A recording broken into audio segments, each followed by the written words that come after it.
ഇവിടുത്തെ ഒരു ഇന്നർ ചൈൽഡിന്റെ ഒരു ഇതെന്ന് പറയുകയാണെങ്കിൽ ചെറുപ്പകാലത്ത് അവർക്ക് ഒരു സ്ഥിരതയില്ലാത്ത ഒരു ലൈഫായിരുന്നു.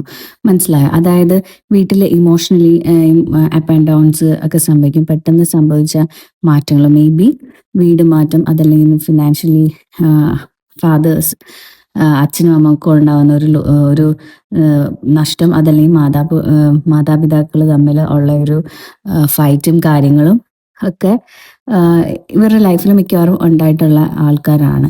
അതുകൊണ്ട് തന്നെ ഒരു ദിവസം വളരെ ഹാപ്പി ആയിരിക്കും, നെക്സ്റ്റ് ഡേ ഭയങ്കര പേടിയായിരിക്കും ഇനി അടുത്തത് എന്ത് സംഭവിക്കുമെന്ന് ഓർത്തിട്ട്. അതുകൊണ്ട് തന്നെ ഇങ്ങനത്തെ ട്രോമ അനുഭവിച്ചിട്ടുള്ള ആൾക്കാർക്ക് ശരിക്കും പറഞ്ഞാൽ നാളെ എന്ത് സംഭവിക്കും എന്നറിയില്ല. അതിനെ ഓർത്തിട്ട് ഞാൻ ഒട്ടും സേഫ് അല്ല എന്ന് ഓർത്തിട്ടുള്ള ഒരു പേടിയും ഓവർ തിങ്കിങ്ങും ആങ്സൈറ്റീസും അതൊക്കെ ഭയവും ഒക്കെ അവരുടെ ഉള്ളിൽ വളരെ നല്ലതുപോലെ ഉണ്ട്. അതുപോലെ തന്നെ ഈ ഒരു പേഴ്സണ് ചെറുപ്പത്തിൽ, അതായത് ഇന്നർ ഹീലിംഗ് ഇന്നർ വൂൺസ് ആണല്ലോ നമ്മൾ പറയുന്നത്. അപ്പോൾ ഈ ഒരു പേഴ്സണ് ചെറുപ്പത്തിൽ ഒരാളോട് വളരെ നല്ലതുപോലെ അറ്റാച്ച്ഡ് ആയിരുന്നു. മേ ബി ഗ്രാൻഡ് പാരൻസ് ആയിരിക്കാം, അതല്ലെങ്കിൽ ലൈഫിലുള്ള ആരോടെങ്കിലും വളരെയധികം സ്നേഹം, അതായത് അവർക്ക് കിട്ടാത്ത സ്നേഹവും കരുതലും അല്ലെങ്കിൽ അവരിൽ സപ്പോർട്ട് ചെയ്തതൊക്കെ ഒരു പേഴ്സൺ ഉണ്ടായിരുന്നു. അപ്പോൾ അവരുമായിട്ട് വളരെയധികം അറ്റാച്ച്ഡ് ഉണ്ട്. അപ്പോൾ അവരുടെ ആ ഒരു വൂണ്ടുണ്ട്, അതിനെ നിങ്ങൾ ഹീൽ ചെയ്യേണ്ടതാണ്. അതോടൊപ്പം തന്നെ ആ ഒരു പേഴ്സൺ വളരെ ഇമോഷണലി സേഫാണ് എന്നൊക്കെ നിങ്ങൾക്കൊരു ഫീലിംഗ് ഉണ്ടായിട്ടുണ്ട്.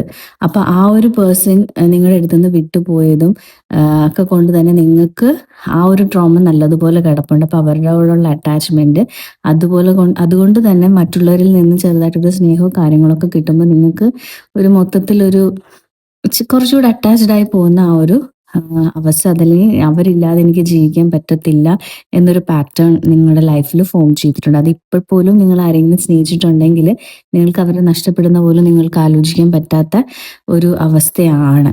മനസ്സിലായി? അപ്പോൾ അത് നിങ്ങളുടെ ആ ഒരു പഴയ ആ ഒരു നിങ്ങൾക്ക് ലൈഫിലുണ്ടായിരുന്ന ആ ഒരു attachment, may be grand parents ആയിരിക്കാം. അപ്പോൾ അവർ മാത്രമാണ് നിങ്ങളെ കൂടുതൽ സപ്പോർട്ട് ചെയ്തിട്ടുള്ളത്.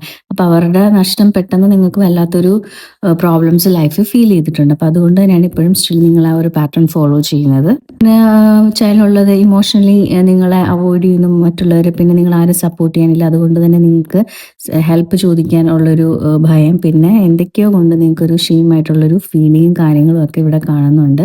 ഇതൊക്കെ നിങ്ങൾക്ക് ഇതുകൊണ്ട് വളരെയധികം പ്രശ്നമുണ്ട്. മനസ്സിലായി? മേ ബി മൈഗ്രെയിൻസ്, തലവേദന, നോർമൽ തലവേദന, ബോഡി പെയിൻസ്, ഇങ്ങനെയുള്ള കാര്യങ്ങളൊക്കെ നിങ്ങൾക്ക് ഉണ്ട്. പിന്നെ അതുപോലെ തന്നെ നിങ്ങൾ ഇപ്പോഴും ഡീപ്പായിട്ടുള്ളൊരു ബോണ്ടിന് വേണ്ടി നിങ്ങൾ ആഗ്രഹിക്കുന്നു.